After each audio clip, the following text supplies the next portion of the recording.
Welcome to the unit on methods to identify inspirational sources.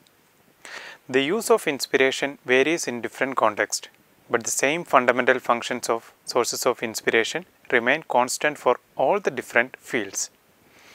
The objective of this unit is to explain the vital importance of sources of inspiration in the design process to non-designers who might perceive the designer's study of fashion and artwork as artistic self-indulgence. At the same time, this course can reassure designers that their working style reflects a wider practice in the industry. At present, designers get little support or encouragement to do research. This unit gives a straightforward guidelines for how surface embellishment and textile companies can support their designers in their use of sources of inspiration. This unit also provides an overview of the surface embellishment process and explain how sources of inspiration are employed. It also addresses the question of how design performance can be improved through better support of sources of inspiration for surface embellishment in textiles and garments. By the end of this unit, students will be able to identify the different natural man-made sources around them as possible starting point for a project. Distinguish between motifs, patterns and textures as well as select an appropriate source of inspiration for a given project. To a designer, anything that sparks off a design idea can be a source of inspiration. The source of inspiration play a crucial role throughout the whole design process. However, different types of sources are important at different stages. This module focuses on the significance of nature, history and man-made objects and explains how they can serve as source of inspiration. Anything visual can be a source of inspiration. For a design, from a John Galliano garment to plate of baked beans. Designers are mainly interested in the visual appearance and the connection of the objects, and seldom in the conceptual integrity of the design. Different sources of inspiration can be combined in one garment, a designer garment, a Roman ornament, or an even piece of tree bark. Even though the use of source of inspiration is entirely pragmatic, it is possible to identify different types of source of inspiration, performing different roles. The importance of effective design management and the significance of the early stages of the design process are well recognized in the other design-led industries, but little understood in the textile industry. In the textile industry, the designers use other garments, photographs of the garments from the history, art objects and natural phenomenon as inspirational for their designs. It is generally recognized that these sources of inspiration helps designers to create a feature of individual designs, such as different textures, motifs and patterns in textile design. But the sources of inspiration also play a powerful role in the beginning of the design process, in research and strategic collection planning. They also play an essential role in the communication of design ideas both among designers and between designers and managers and buyers. Gathering sources of inspiration costs time and money. Many studios and offices attempt to save money by limiting the designers' traveling time to see shops and shows. They also do not purchase forecasting materials. This has a number of harmful effects on the design process. It reduces the designer's job satisfaction and accelerates staff turnover. It also limits the range of ideas designers use, so that the design becomes stereotyped. The cost of travel to shops and fashion shows and the purchase of art, history, nature books and CD-ROMs is small compared to the potential profit on successful design. Textiles or fabrics are sold on their visual and tactile appearance. Within the same price bracket, customers select on subjective preferences. Newly purchased garments must look new and modern. Designers in the textile industry are under constant pressure to develop new design ideas. A design must catch the mood of the season. Fashion changes very quickly and continuously poses new challenges to resources and skills. In the early 90s, garments were still mainly sold on patterns and fancy structures. Current fashion demands simple, elegant surface embellishments with interesting shapes. Design research, that is gathering background information for design, including styling, current and future fashion trends, defines the range of possibilities for designs within the scope of fashion and the target markets. It provides the source of inspiration designs are based on and enables designers to relate their designs to context of fashion. The quality of designs depends not only on the designer's talents but also on the quality of their design research. Only extensive research enables designers to stay fresh and keep up to date with developments. Many designers gather sources of inspiration in their own time. They look through fashion magazines, art books at home. They go to museums on the weekends or while holidaying and collect natural objects on Sunday walks. Most designers I have talked to have commented that they have to fight to go to shops and foreign shopping trips because these are considered too expensive and time consuming. It is important to note that these research trips are very intensive and exhausting. However, many designers comment that they are also the most productive design times when they plan most of their collections. Ideas created in this short space of time are used through the year. Designers are often very unsatisfied because their design research is not valued within a company. They view it as a disregard for their own creative work. Many designers are already frustrated because of the pressure of the market. Give them little artistic freedom, the turnover of the designers in companies can be high. Many themes take their inspiration from nature. Designers are inspired by animals, plants, and other natural objects, as well as natural phenomena such as thunderstorms or sunsets. Designers collect portable physical objects such as leaves or shells, use photographs, or work from memory. Designers never stop looking for the sources of inspiration. When they see something suitable, they turn it into a design. The inspirational opportunities present in the natural world around us could make an entire post all on their own.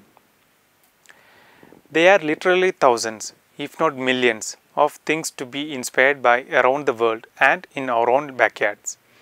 Birds, trees, animals, bugs, the sky, the mountains, the valleys, deserts, rivers, lakes, the list could go on forever. When you are lacking inspiration, try taking a walk through a nearby field, park, forest, or other natural spaces. Look around the shapes and textures of things, the colors, the patterns, and anything else that catches your eye.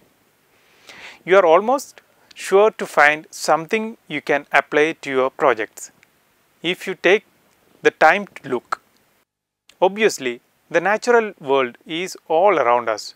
Even if we live in an urban area, just look at the grass growing up through cracks in the sidewalk or birds in a park. Here are some ideas for finding even more inspiration. They are Flickr groups and National Geographic. Flickr groups are a great source of find inspiration, natural photography. There are few specific groups to try. Spectacular Nature, Nature and Wildlife Photographers Corner, the world's best nature, wildlife and macro photography, nature, wildlife and the great outdoors. Whether you look through new or old issues, National Geographic is a field filled with amazing natural photos on stories. There are plenty of inspiration on their website too. English textile artist Lesley Richmond is not only a creator but a teacher as well. Lesley is one of the most widely represented textile artists in the world. Born in Cornwall, she is now resident at Vancouver, Canada. Her works have been on display in several countries around the world, including Poland, China, Korea, as well as US and Canada. Her works has also been featured in numerous books on the subject of textile art, including Textiles, the Art of Mankind, and Art Textiles of the World, Canada. Lesley's main inspiration since the beginning of her career has been natural forms. Her mantra is to create pieces that appear organic regardless of the material that has been used. In particular, she is inspired by trees and forest. Two of her most popular series are in fact named Leaf of Distant Forest. Her current series is entitled Tree or Forest. For each of these series, Lesley harnessed her photography skills, snapping pictures of trees and forest. Then she had them printed on the fibers, editing them to filter out an background. As a result, the pieces she created appear visually appealing and incredibly detailed. Sloban Henley and Mary Red Brooke are both Irish artists, and for the past several years they have been working together to create textile art that astonished viewers. Their practices is fairly unique. When worked on a new piece of together, they harness their individual skills in very efficient and creative way. Sloban focuses more on finalizing the design and inspiration, while Mary Red takes care of the colors and materials to be used. Another unusual, though not unique, aspect of their work as textile artists is that the duo work to order create custom piece for their clients on commission.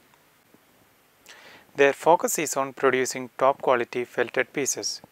Through their tried and tested methods, they have built a loyal following and impressive body of work. Designers look their repeat patterns, ornaments and motifs. Other textiles are often used as source of inspiration for patterns. They provide rich source of ornamental and patterns, for examples in embroideries, rugs or tie patterns. All other designs objects with patterns such as tiles and mosaics serves as source of inspiration. Designers frequently use historic design such as William Morris wallpaper, and fine art can also provide a rich source. Everyday objects such as sweet wallpapers are also useful. Some designers also use historic garments as inspiration, most famously Vivienne Westwood. Some companies have archives of their own old designs or antique garments, both in form of other sources. The world of architecture and interior design holds a huge variety of potential sources of inspiration, and there likely an artistic style out there for every taste and project. From vernacular architecture of modern minimalism to Art Deco and everything in between, there is almost certainly an architectural style out there that can be adapted to your project.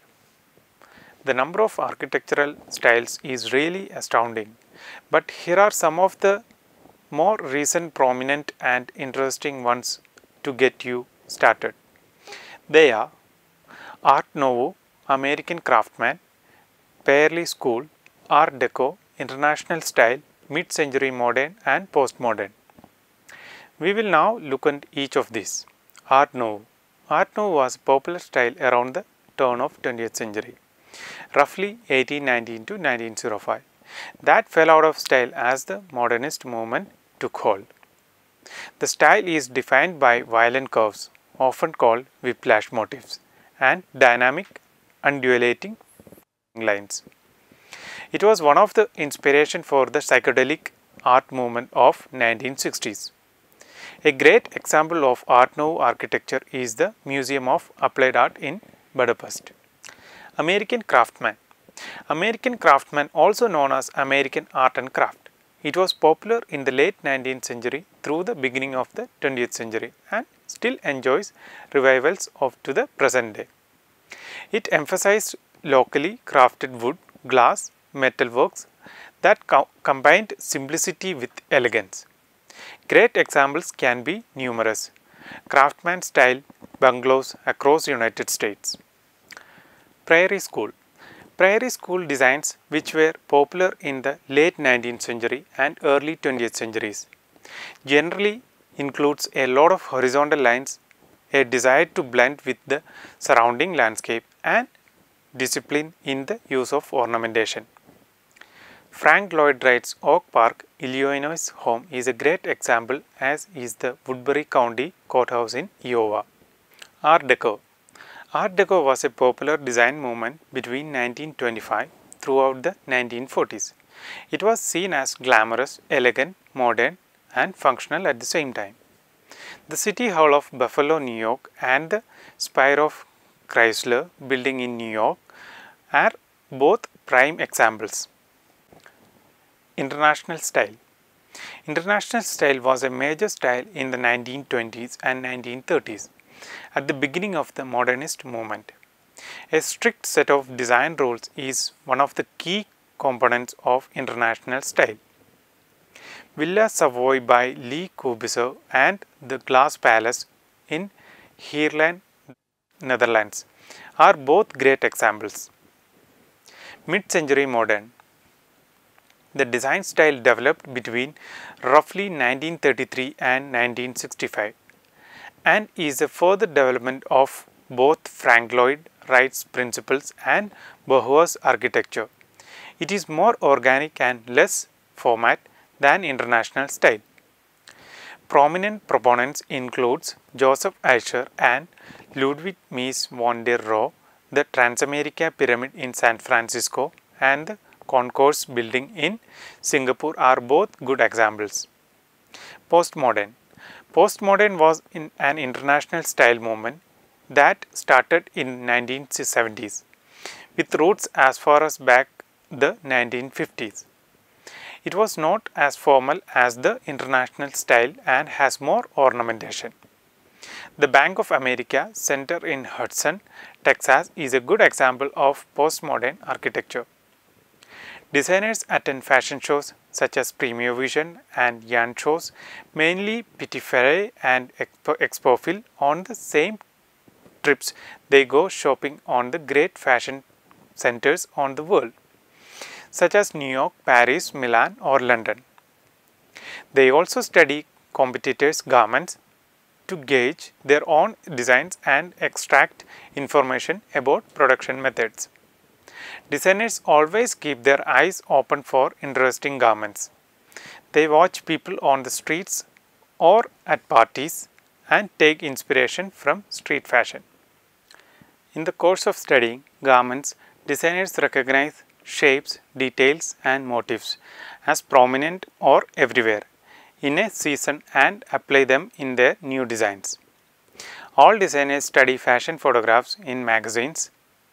A photograph rarely shows details as clearly as the real thing.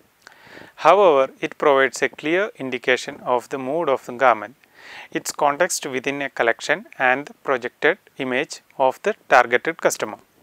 Fashion photographs enables the designers to gauge their understanding of the zeitgeist. This module distinguishes the difference between motifs, patterns and textures.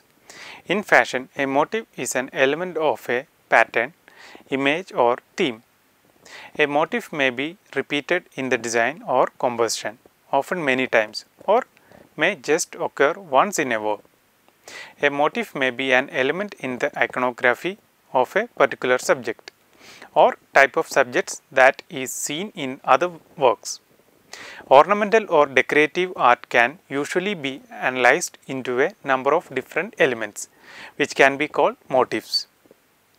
This may often, as in textiles art, be repeated many times in a pattern. Important examples in Western art include acanthus, egg and dart and various types of scrollworks. Many designs in the mosques in Islamic culture are motifs, including some of the sun, moon animals such as horse and lion, flowers and landscapes. Motifs can have emotional effects and be used for propaganda. A pattern, apart from the terms used to mean template, is a discernible regularity in the word or in a manageable man-made design.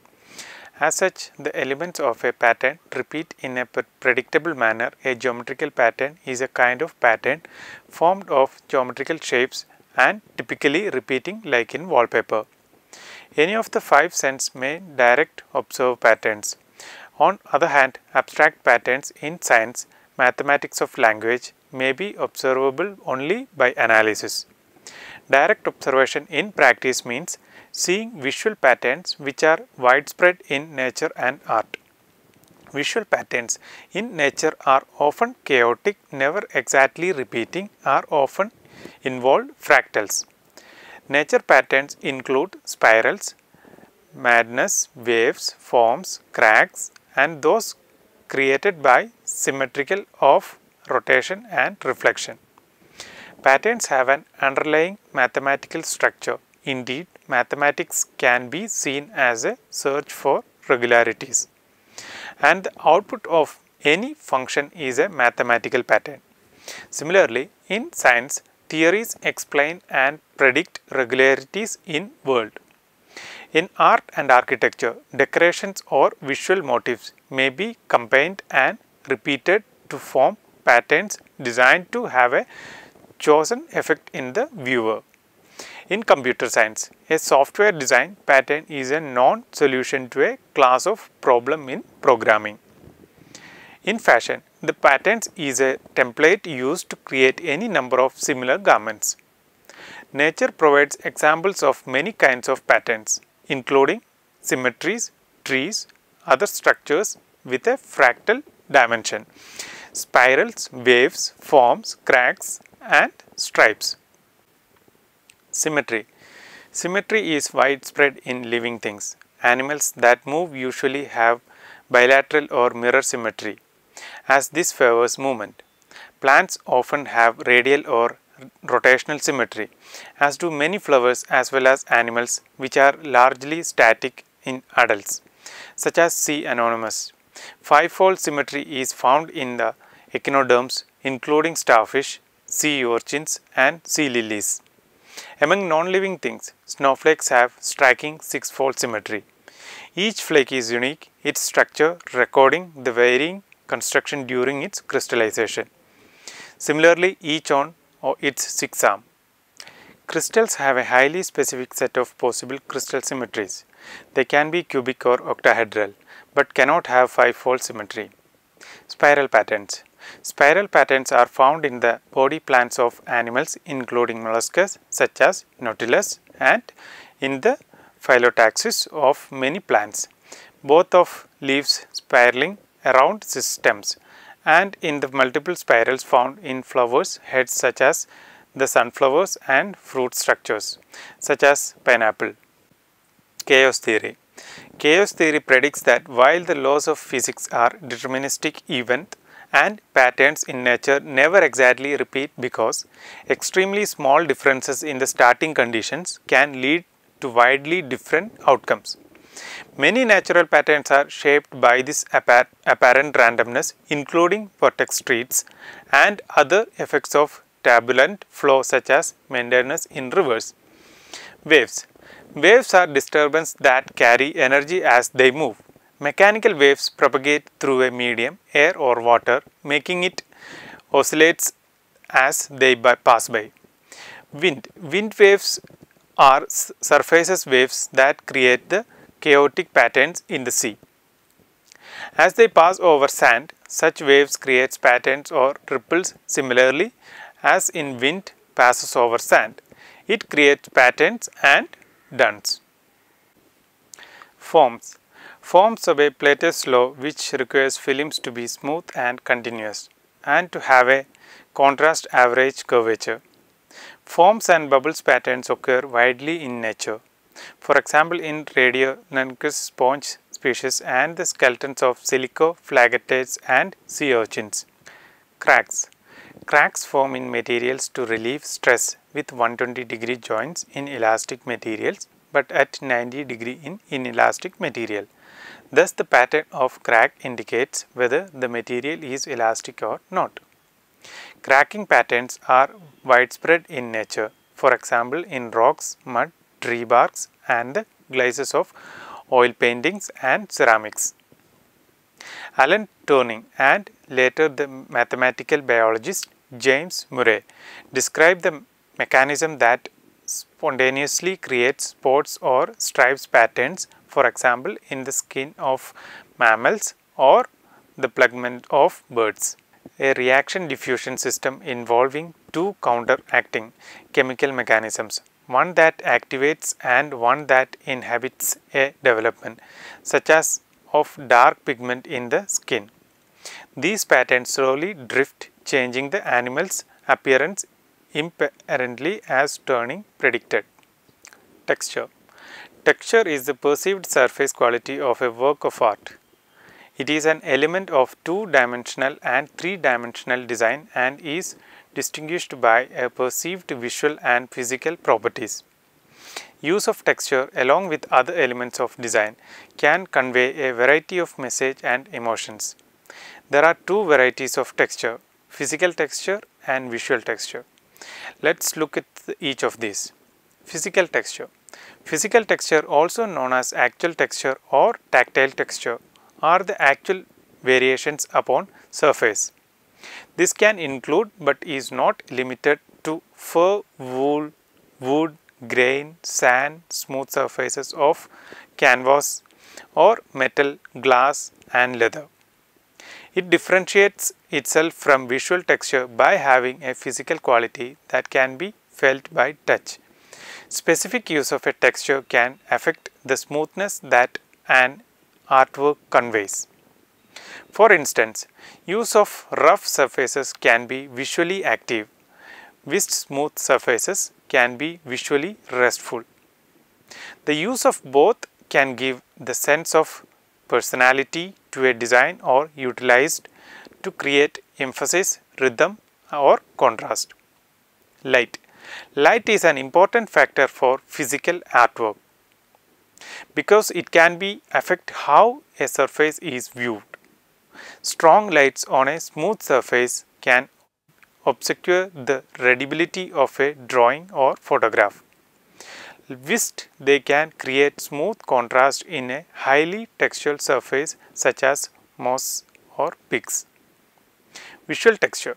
Visual texture is the illusion of having physical texture. Every material and every support surface has its own visual texture and needs to be taken into consideration before creating a composition. As such, materials such as canvas and watercolor paper are considerably rougher than, for example, photo quality computer paper, and may not be best suited for creating flat, smooth texture. Photography drawings and paintings use visual texture both to property their subject matter realistically and with interpretation.